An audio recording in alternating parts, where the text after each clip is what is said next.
Welcome to Kenton's videos. Enjoy the video. In this video, I will show how to reset service Audi A6C5 easy method. Turn ignition to position Roman 2 and press the trip reset button. Keep holding while you cycle the key as needed. Watch the dash for 0 or service reset confirmation, then release the button.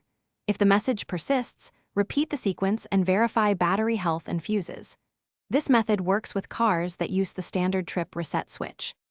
Follow a calm, steady pace so you don't miss the timing. Start by turning the key to position Roman 2 and locate the 0/SET trip button. Press and hold it firmly while you cycle the ignition off and on as needed, watching the display closely. Release the button only when the dash reads 0 or the service indicator clears. If it doesn't clear, try a second attempt with the same steps. If this video is helping you, please subscribe and like so I can make more easy car guides. Quick recommendation: life's too short for a stinky car, so grab a little Tree's black ice to keep your cabin smelling great and stay focused while you work. I've left the link and other deals in the description for you to check out. Thanks for watching. Now let's get back to the video.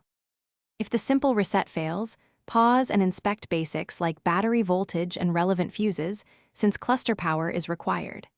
Make sure you maintain continuous pressure on the reset button through each ignition cycle.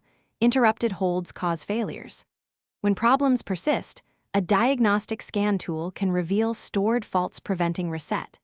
If you're uncomfortable, a trusted shop can handle electronic resets and clear fault codes safely. Thanks for watching. Consider subscribing if we helped you.